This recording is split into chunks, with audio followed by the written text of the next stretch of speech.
Surprise, you're covering my $38,000 wedding venue as your gift to me, my sister said. Later, I accidentally overheard Mom whisper, "Do not worry, we'll make him pay." I just whispered, "Copy that," opened my laptop, and pulled my full transaction history. 33 transfers, 2 loan repayments, 7 dinners, all paid by me. I sent her an invoice titled, "Congratulations. Father called a week later. Is this real?" On Monday, the venue tagged "Canceled." On Thursday, they got a black envelope. I was halfway through drying a golden doodle named Pancake when my sister said it. Not hinted, not joked, said.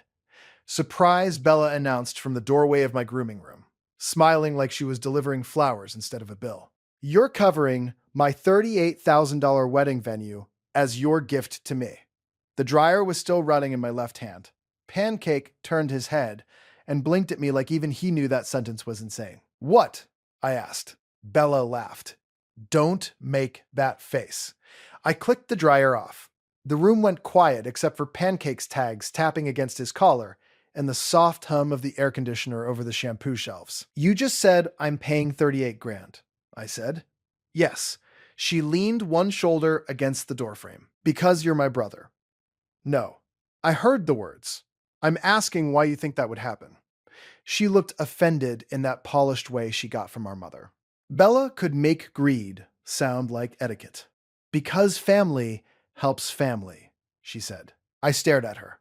She was 32, wearing white sneakers that probably cost more than my electric bill, holding her iced coffee with her engagement ring angled toward the light. I was 34, standing in dog hair with wet sleeves and blueberry shampoo on my wrist, trying to understand how this conversation had entered the world. "You're serious," I said. "Obviously, I'm serious." Pancake sneezed. I set the dryer down slowly because my hands had gone cold. "Bella, I'm a pet groomer." She rolled her eyes. "Sydney, please. You own the shop. I lease half a storefront in Plano and work 6 days a week bathing anxious schnauzers. You're doing fine." "Fine isn't $38,000. She shrugged. "It's not like it has to hurt you." That sentence did something ugly to my stomach. I looked at the clock on the wall. 2:14 p.m., Tuesday. Pancake had a little blue bandana folded on the counter. My next appointment, Mrs. Holloway's senior poodle, was due in 16 minutes. Real life was sitting right there, small and ordinary. Bella was talking like reality was optional. "Who told you I was paying for your venue?" I asked. Bella took a sip of her drink. "Mom and I talked. It makes the most sense." "No, it doesn't. It does if you care about this family." There it was, the knife line. Not "can you," not "would you," not "we hope you'll consider it." If you care about this family. Pancake shifted on the table. His paw touched my forearm. My brain counted automatically, the way it always does when I'm angry and trying not to show it. $38,000. 3 years of rent. 6 months of payroll. 427 full grooms at my current average ticket. I didn't breathe right for a second. "Say that again," I said. Bella's smile thinned.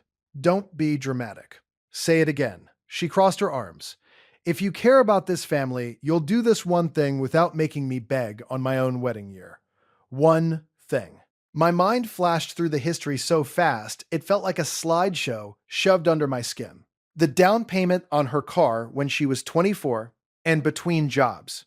The $4,800 transfer when her old apartment accidentally double charged her. The 2 loan repayments I covered, so Dad's credit wouldn't take another hit. The dinners. The florist deposit for our cousin's baby shower that somehow became my problem. The temporary things. The small favors. The family language. Smooth it over.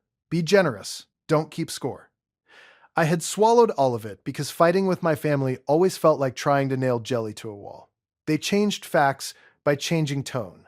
They made theft sound rude to question. Bella walked closer. "You're not married," she said. "You don't have kids. You don't have the same expenses I do." I actually laughed once. It wasn't happy. "So that's the argument? It's the truth." "The truth," I repeated, "is that you want me to write a $38,000 check because you picked a venue with a fountain wall and imported chairs. It's not imported chairs. Sydney. Great. Then maybe it's cheaper than 38,000. Her mouth tightened. You're being selfish. I looked at her for a long second. Then I said the quiet thing. No, I think you just got used to hearing yes. Her face changed. That was when Mom's heels clicked down the hall toward us. She was early, which meant she had been listening nearby, or Bella had texted for backup. With my family, both were possible. What's going on? Mom asked, already knowing. Your son is acting weird, Bella said. I looked at Mom. Did you tell her I'm paying for this? Mom gave me the calm smile she used in public, the one that made strangers think she was gentle. We said it would be a beautiful gift. It's your sister. It's $38,000. Mom lowered her voice as if that made extortion classy. You've done well, Sydney. I do dogs' nails for a living. And you own your business. I own a grooming schedule, a mop, and a tax headache.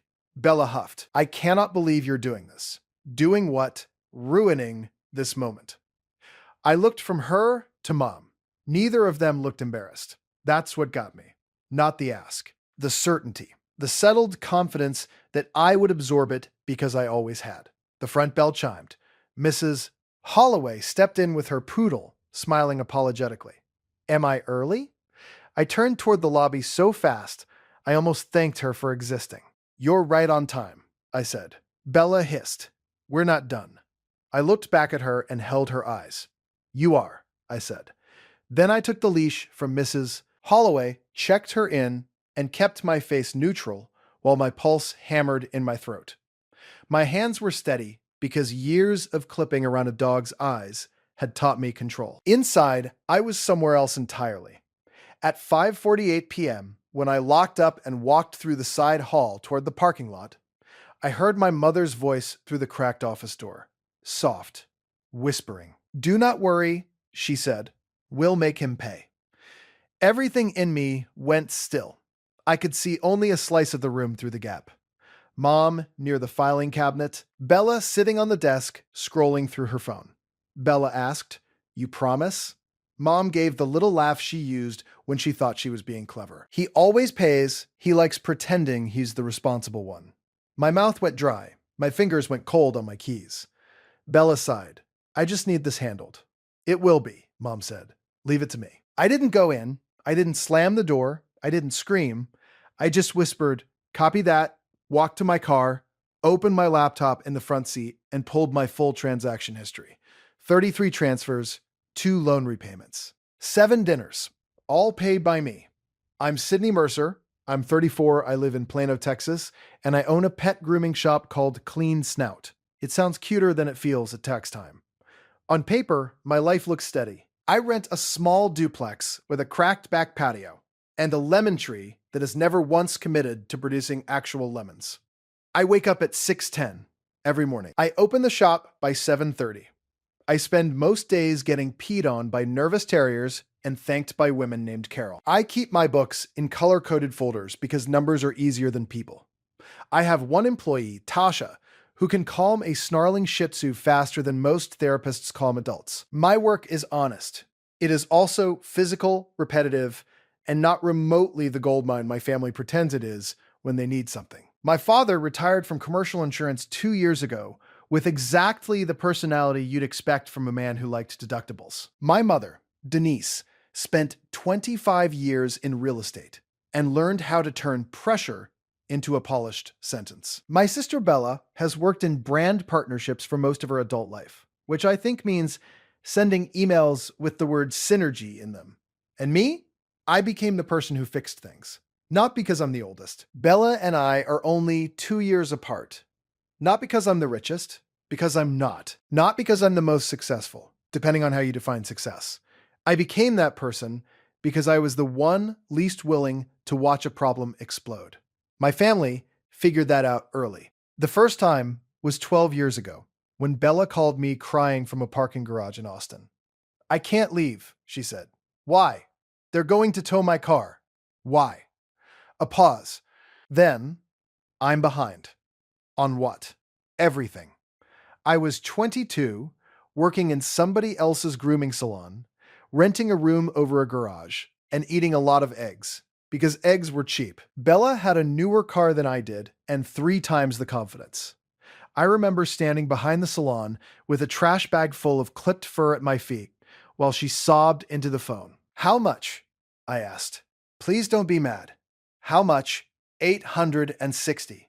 I had $1,940 in my checking account. I sent it anyway. She said, "You saved me." I said, "Pay me back." She said, "Of course." I was stupid enough to hear that as a plan. The second incident was 5 years later, after Dad temporarily borrowed against a line of credit he shouldn't have touched. I found out because he called me from the driveway of my shop after closing. He didn't come inside. Dad didn't like standing in places where I was clearly in charge. We had a little mix-up, he said. We? Your mother and I. How little? He looked at the steering wheel instead of me. 2 payments. How much? 4,300.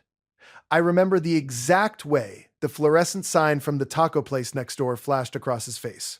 Red, then dark. Red, then dark. Why are you telling me? I asked. He exhaled through his nose. Because if we miss again, it affects your mother's credit. I should have said no. I know that now. Instead, I asked, what's the plan to fix it? Dad gave a shrug that made me hate him for a second. We just need breathing room.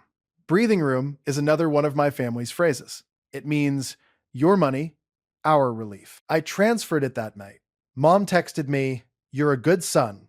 No repayment date. No shame. Just a compliment as a receipt." The third one was smaller, which almost made it worse. Bella had started dating Grant, the man she was now marrying. And suddenly, every dinner became an event. Rooftops, tasting menus, boutique Mexican places with tiny portions and lighting too dim to see the bill until it landed. At the end of one dinner, 7 of us had just finished pretending a $6 spoonful of ceviche was a normal amount of food. The server set the check down. Bella touched my wrist and smiled. "You don't mind, right?" she said. "Mind what?" "Getting this one. We already spent so much on the shower consultation this morning." I looked at the folder beside her. She had brought printed mood boards to brunch. How much was the consultation? Only $1,200. Only, Mom jumped in. Sydney, don't be tacky. The bill was $681.14 before tip. I paid it. In the car afterward, I sat with both hands on the wheel and realized I had spent almost $700 so Bella could talk about napkin textures. I remember laughing once at a red light because my body didn't have a better reaction ready. The pattern wasn't random. That's the part people miss when they hear stories like this. They imagine one dramatic ask, one crazy day, one family explosion. No, it was built in layers, a transfer here, a rescue there, an expectation wrapped in praise. My family language was always the same. Keep it smooth. Don't make a scene. Family helps. You know how your father gets. Your sister is under pressure. You're better with money. It's just this once. I used to swallow it because I thought that was maturity. I thought restraint meant love. I thought if I kept enough things from falling, eventually somebody would notice that I was the one holding them up. They noticed. They just liked it. By the time Bella got engaged, she had already trained herself to treat my bank account like an annex of our parents' home. Not hers exactly, but available. Nearby, a resource. And my parents encouraged it because it solved problems without costing them status. Mom loved big family optics. The photos, the nice restaurant tables, the idea that the Mercers show up for each other. That line always landed well at parties because nobody could see the wiring behind it. Dad loved not being bothered. If money appeared and tension disappeared, that was his favorite kind of morality. I thought it was temporary. It wasn't. The worst part wasn't even the money. It was how my role hardened around me. At Bella's engagement dinner, Grant lifted his glass and said, "To Bella, the easiest woman to love." Everybody laughed. Mom said, "And to Sydney, our reliable one." Reliable one. That landed in my chest like a label gun. Not kind, not loved, not funny, not brilliant. Reliable. Like a wall outlet. The night I overheard Mom whisper, "We'll make him pay," I sat in my car outside my duplex and opened statements going back 6 years. I made a spreadsheet: date, amount, description, transfer, loan repayment, restaurant, vendor. I attached screenshots from Zelle, bank confirmations, card statements, a digital copy of the 2 promissory notes Dad had signed and then apparently forgotten existed. One was for $2,100. The other was for $3,400. Different years, same handwriting, same temporary. By 11:22 p.m., I had a number: $27,486.19. That was money I could prove had gone from me to them or for them, not including birthday gifts, not including Christmas, not including the time I paid for Bella's dress alteration rush fee because she called me crying from a fitting room and said, "I swear I'll cover it this week." I didn't count emotional labor because there's no invoice code for listening to your mother reframe theft as sentiment. At midnight, Tasha texted me a picture of a bulldog in a Halloween sweater from 3 years ago. No context, just the photo, and remember this menace? I stared at it for a full minute and laughed so hard I had to wipe my eyes. Because that was the thing. My real life was normal. Messy, but normal.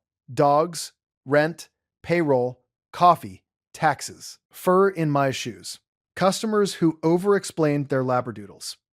Then I'd step into family orbit, and suddenly I was a funding source with a pulse. I made one folder on my desktop: Mercer History. Then a second: Bella Wedding. Then I started pulling vendor names from the wedding website Bella had sent around, like royalty issuing proclamations, venue name, deposit structure, cancellation policy, final payment schedule. Public enough to find if you knew where to look. And I knew how Bella operated. She loved vendors that sounded expensive even before they were. At 1:08 a.m., I sat back and looked at the spreadsheet. 33 transfers, 2 loan repayments, 7 dinners. The number was ugly. The pattern was uglier. And the feeling that finally settled over me was not rage. It was clarity.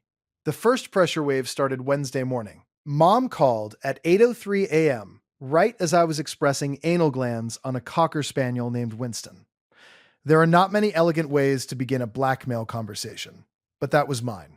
I let it go to voicemail. Then Bella called, then Dad, then Mom again. By lunch, I had 6 missed calls and 1 text from Bella that said, "You embarrassed me yesterday." I texted back, "Good." 3 dots appeared, disappeared, reappeared. Bella, are you actually refusing? Me, yes. Bella, over 1 gift?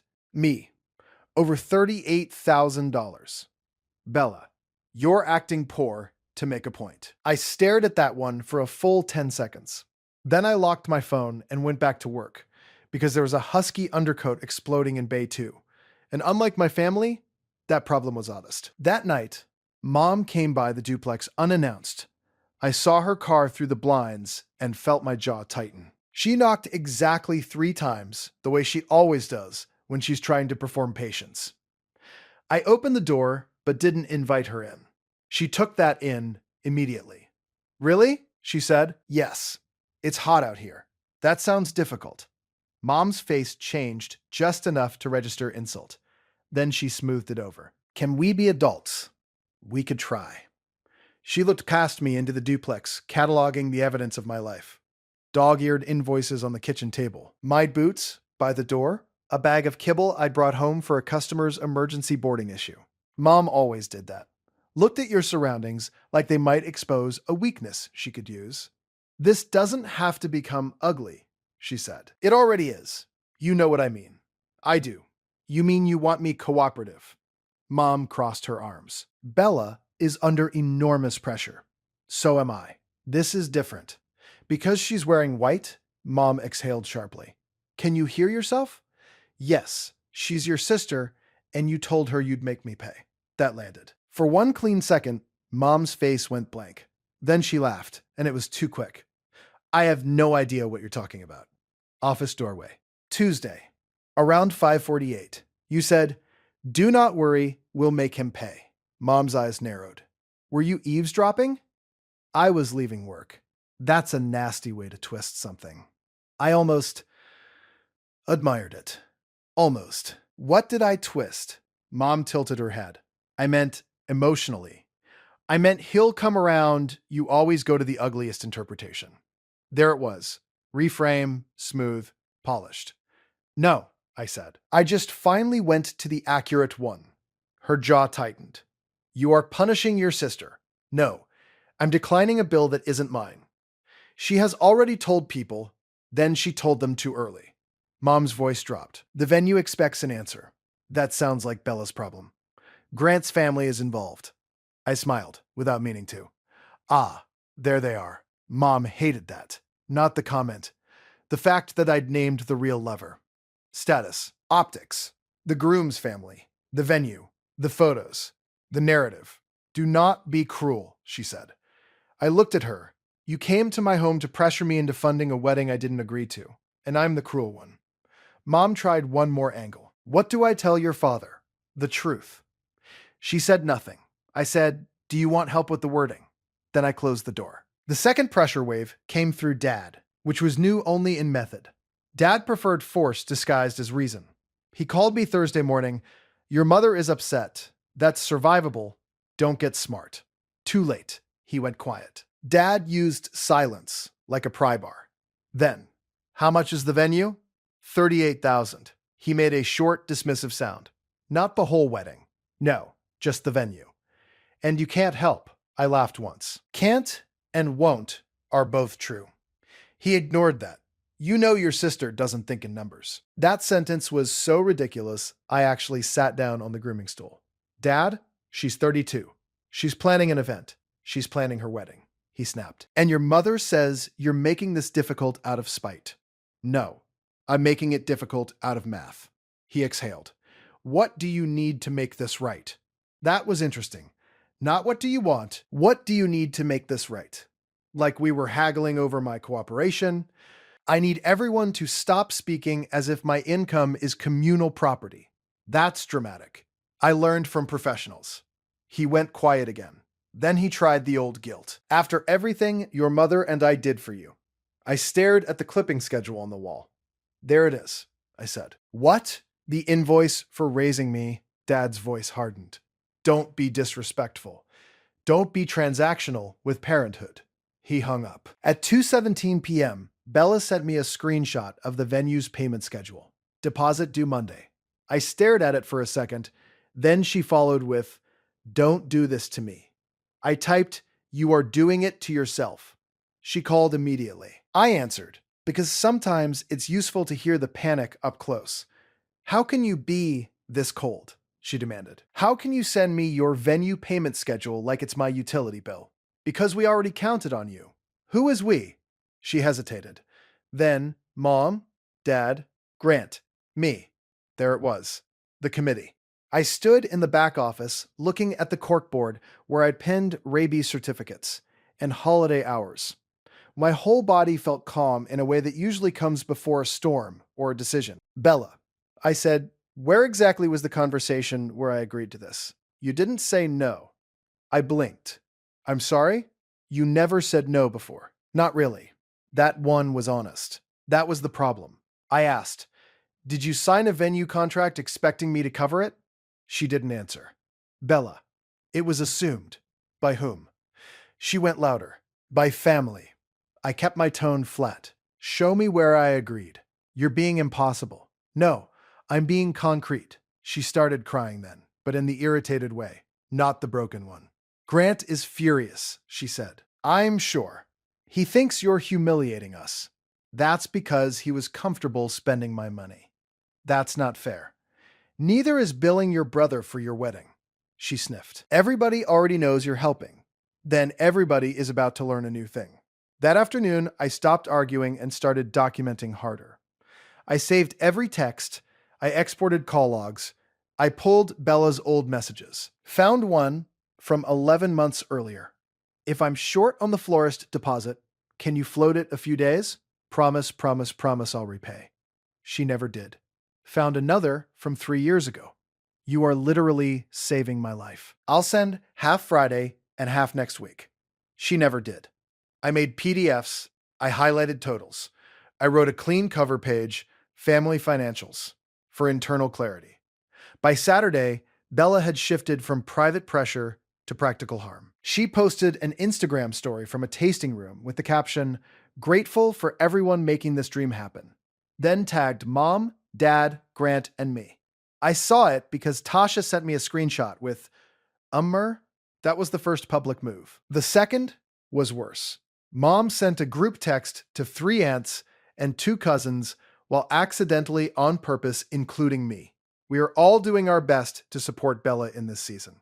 Some people are choosing pride over family. My Aunt Colleen immediately replied, "Oh no, what happened?" Before I could type, Mom answered, "Just pray for softness, softness." I took a screenshot. Then Bella sent another private text. "If you blow this up, I will never forgive you." I wrote back, "That's fine." At 10:41 p.m., Grant himself called for the first time in his life with anything resembling urgency. "Sydney," he said, and his voice had that polished sales tone men use when they think they're being reasonable, because they haven't started shouting yet. "I think there's been a misunderstanding." There has. Bella believed, Bella assumed. He paused. "You've been very supportive. That was my first mistake." He ignored it. "This venue is important to her. Then she should pay for it. We've already committed. You used my name without asking. No one used your name." I laughed. "Then why do I have screenshots saying people know I'm helping?" He went silent just a fraction too long. Then, "Can we solve this privately? We can solve it accurately." What does that mean?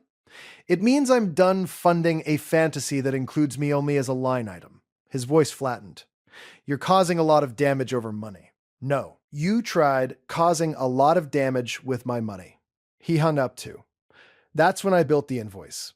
Not a fake emotional one. A real invoice. Clean Snout Business Services. Client, Bella Mercer.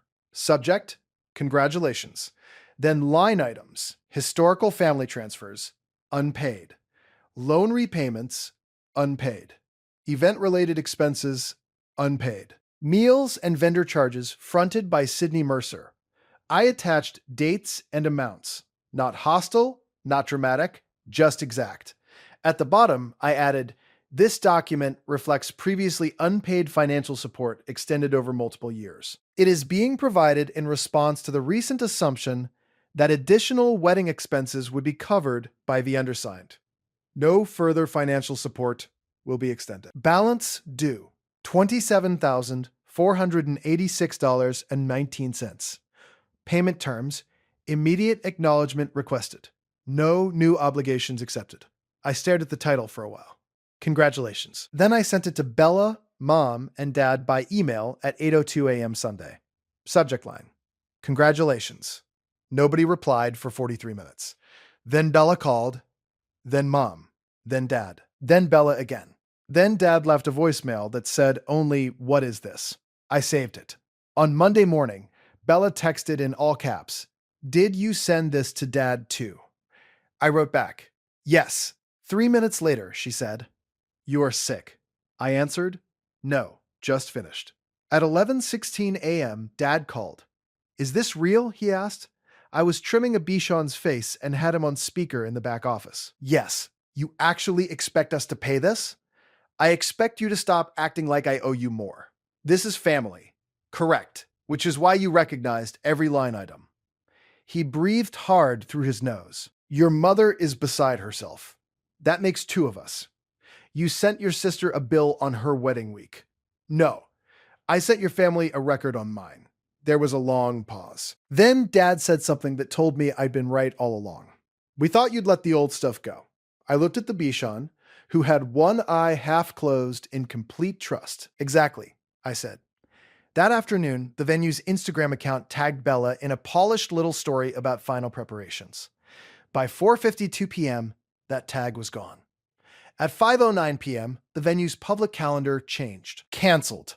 I stared at the word on my screen without blinking. Not because I had done anything to the venue. I hadn't called. I hadn't emailed. I hadn't interfered. I had simply refused to become their funding source. Turns out that was enough. Tuesday and Wednesday were chaos. Bella called 21 times. Mom showed up at the shop and sat in her car for 40 minutes without coming in, which somehow felt more threatening than knocking. Grant texted, "We need to resolve this before people start asking questions." I wrote back, "Then answer them honestly." He never replied. By Wednesday afternoon, I knew they were trying to patch the hole fast. Bella had updated her wedding website twice. First, venue details to follow. Then, intimate location adjustment. That one made me laugh because extortion always sounds ridiculous once it loses money. Then, Dad sent a single text. "Come to the house Thursday. 6 p.m. We are settling this as a family." I almost didn't go. Then I thought about all the years they'd relied on hallway conversations, emotional ambushes, and selective memory. They preferred spoken pressure because spoken pressure leaves less evidence. So I said yes, but I prepared, I printed the invoice, I printed the transfer logs, I printed the promissory notes Dad had signed, I printed the screenshots of Bella tagging me as one of the people making this dream happen. I printed Mom's group text about pride over family. Then I put everything into a black envelope. Not for drama, for order. At 5:52 p.m. Thursday, I parked outside my parents' house, the same brick, two-story where every conflict had ever been softened until it became my responsibility. The porch light was on. Mom always did that when company was expected, even if company was her own son being called in like a contractor. I took the envelope and went inside. Bella was at the dining room table with red eyes and perfect makeup. Grant sat beside her, stiff as pressed cardboard. Mom had a glass of white wine. Dad was standing at the end of the table like he planned to moderate civilization. No one offered me a seat, so I pulled one out and sat down anyway. Dad began immediately. "This has gone far enough." "Agreed," I said. Mom said, "Then stop." I set the black envelope on the table between us. Bella looked at it first. "What is that?" she asked. Clarity. Dad's mouth tightened. "We don't need theatrics. This isn't theater. It's paperwork." Grant leaned forward. "Sydney, we are willing to be reasonable." I looked at him. That's a brave sentence from a man who budgeted me into his wedding. Bella's eyes flashed. "I did not budget you in." I slid one screenshot out of the envelope and pushed it across the table. It was a text from Bella to one of her bridesmaids that I had because the bridesmaid, Hannah, had forwarded it to me that morning with, "I think you should have this." Bella had written, "Sid's covering the venue as his gift, so at least that part is locked." Bella went white. Grant turned to her. "You told them that." Mom cut in fast. "This is exactly why private family matters should stay private." I ignored her. Dad said, "What do you want?" There it was again. Not what is true. What do you want? I took out the invoice, then the transfer summary, then the 2 loan notes. I placed them in front of each of them. Bella's hand shook once when she reached for hers.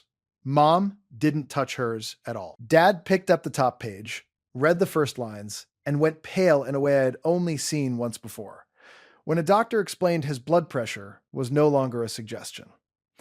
Grant scanned the total and looked at Bella. $27,000, he said. $486.19, I said. The room went still. One of the ice cubes in Mom's glass cracked. Bella stared at the pages and then at me like I had become a stranger by writing down what she'd done. "This is disgusting," she whispered. "No," I said, "it's itemized." Mom found her voice. "Sydney, put that away." "No." Dad looked up. "You expect repayment now." "No, I expect reality now." Grant asked the one useful question in the room. "Are these real transfers?" I said, "Every one." Bella started to cry harder. "You kept score." I looked at her for a long second. "No," I said. I got tired of being erased. Mom snapped, "How dare you?" I turned to her. Calm, precise. "How dare I what?" "Document what I paid. Remember what you forgot? Decline to underwrite another event. This is your sister's wedding. And this is my money." Dad slapped the pages once with the back of his hand. Not hard, just enough to make the paper jump. "We are not doing this tonight.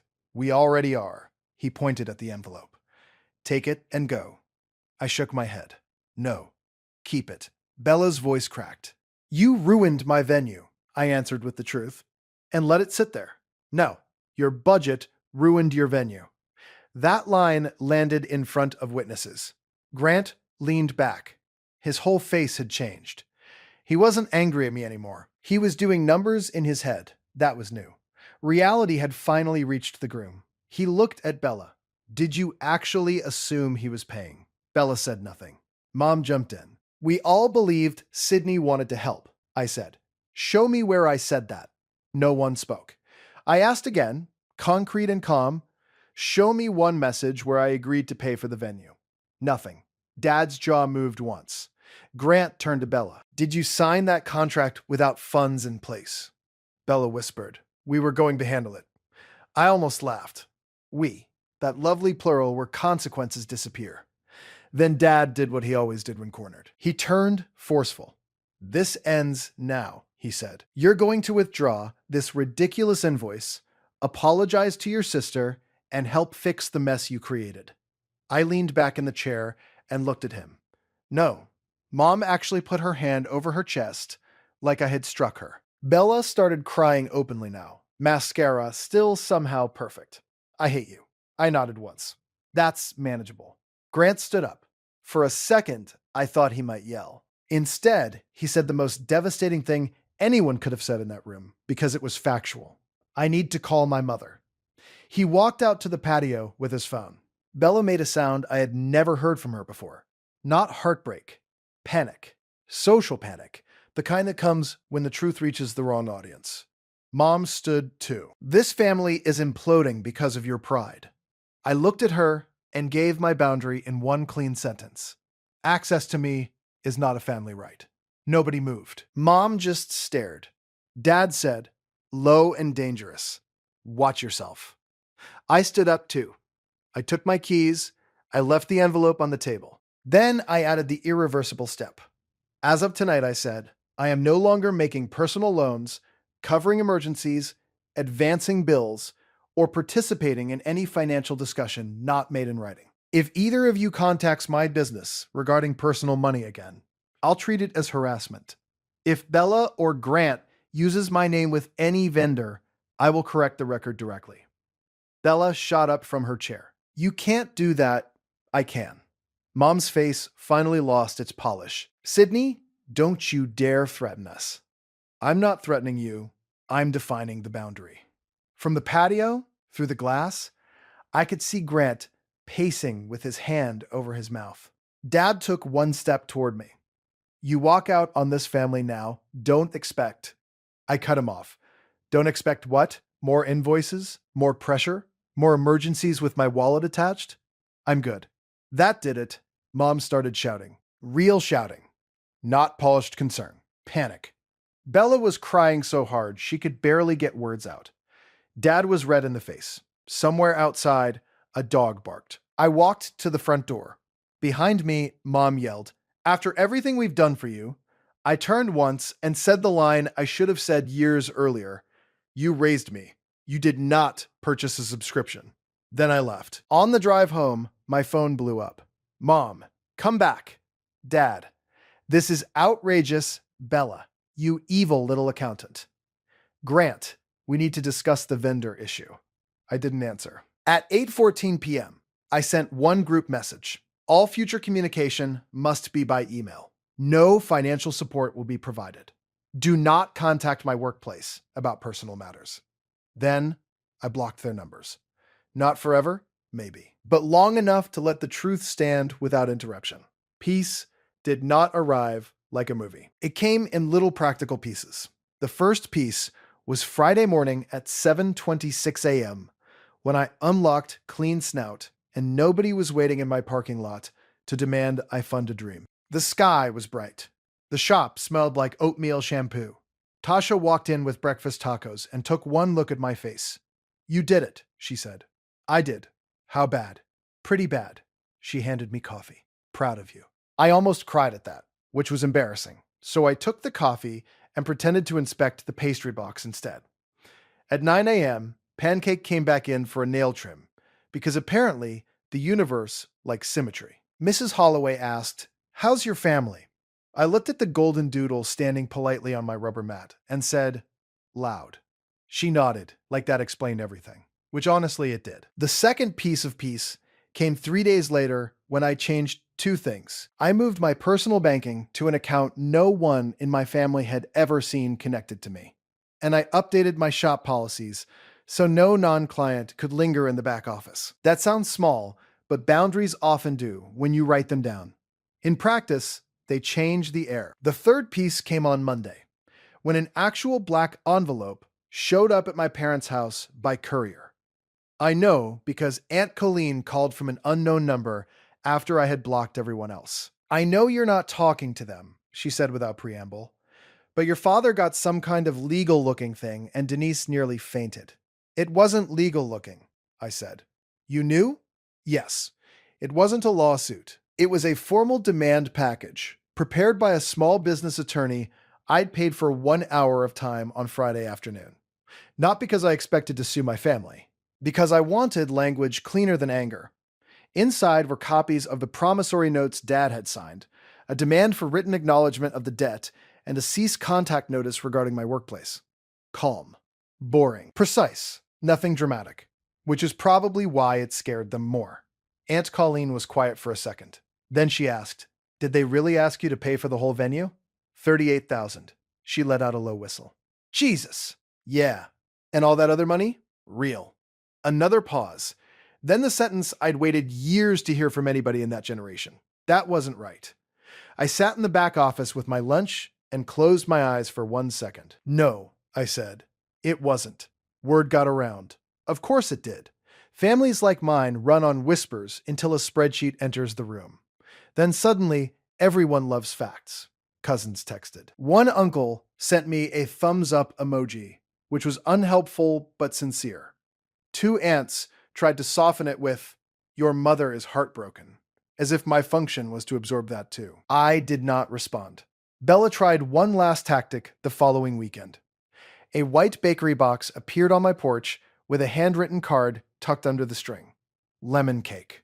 My favorite when I was 10. Weaponized nostalgia. The card said, "Can we please not lose each other over money? No apology, no acknowledgement, no correction. Just another attempt to float above reality."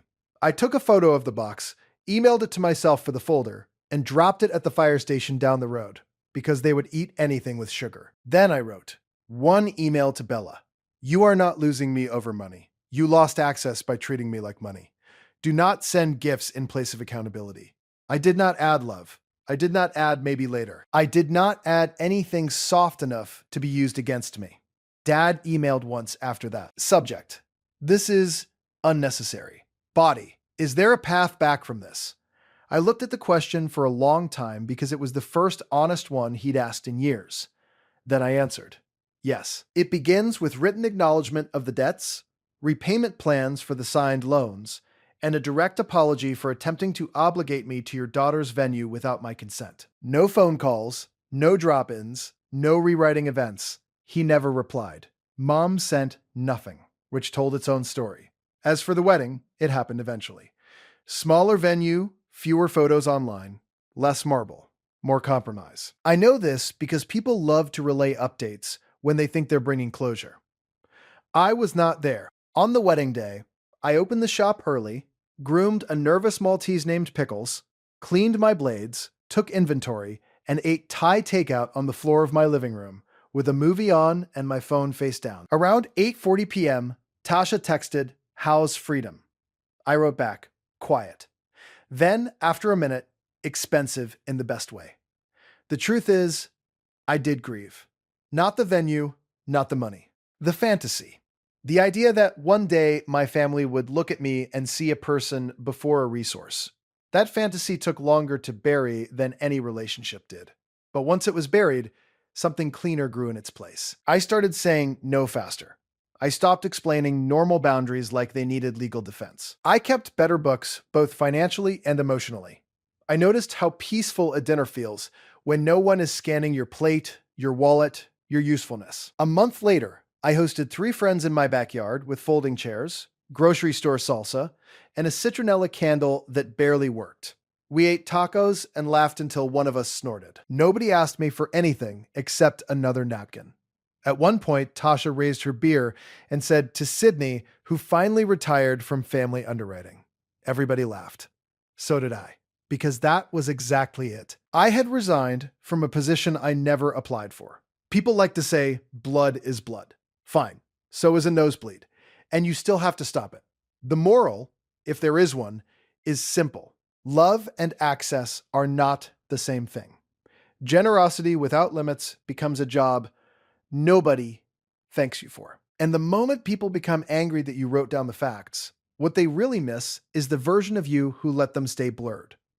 I loved my family. I may even love them now in a distant, careful way that doesn't require me to hand them my debit card and call it closeness.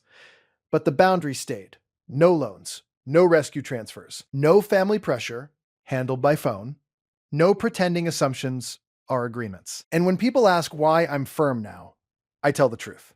Because the first time they tried to hand me a $38,000 venue and call it love, I finally understood something I should have known years earlier. Access, to me, is not a family right.